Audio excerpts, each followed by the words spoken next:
Hey kids, do you like movies? Do you like stories about movies? Here's a little story for you. It involves Universal Studios and the 1971 James Bond film. Diamonds are forever. It's about the search for a lost location from this chase scene shot in Las Vegas in April 1971. Now just take a moment to ponder this image. Las Vegas, 50 years ago. Binion's is the only thing still recognizable. Barely. It's in that mollified part of Fremont Street with the long white open roof. Okay, back to the story. The location in question is this alleyway, but it was not actually in Las Vegas.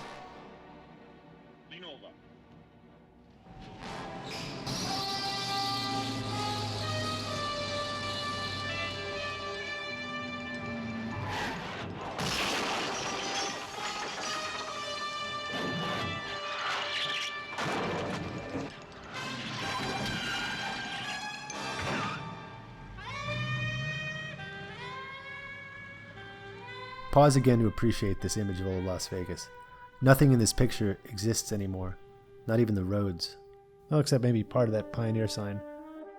And one of the Mustangs is in a museum. Anyway, you may have noticed this glaring continuity gap and how the cars don't match. Suffice to say they had issues performing the stunt in Vegas. They also had problems with the crowds during this scene. So producer Cubby Broccoli hired American stunt driver Buzz Bundy to shoot at Universal Studios.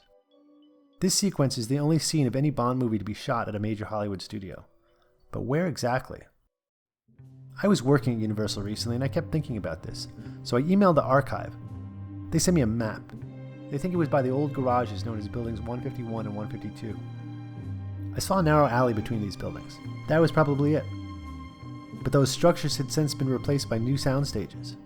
And if that was the spot, that was the exact location where I had been working for the last 3 months. Had I been on top of it the whole time? I found pictures of the buildings before they were torn down. Didn't look right. Only a single story. Maybe it was building 151. That would mean it was out back here, behind stage 22.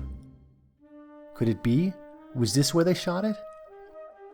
I started scouring old archive footage. Building 151 didn't look tall enough. Was this even enough space to do the car stunt? I grew doubtful. I might never find the exact location. So I kept searching for more clues, anything that showed more detail. And then suddenly, something caught my eye. The old mill building. It looked like a match with the door. Could it be it? I kept hunting for better shots. Finally, I found the evidence I needed. A photo taken around 1920. And there it was. The doors, the windows, it was unmistakable. It took a 100-year-old photo to solve a 50-year-old mystery. This was clearly the location. You can even see stage 28 in the background. Don't look for it. It's not there anymore. This is the location today. A spot I'd passed dozens of times without even knowing. The space occupied by the old mill is now a giant parking garage. Stage 16 is still there. You can find it on Google Maps at the corner of Kirk Douglas Drive and James Stewart Avenue in Universal City. Well, that's the story of how I found the lost location for the Diamonds Mustang stunt. You can see it from the road just outside Gate 2. So as they say, when in Hollywood, visit Universal Studios.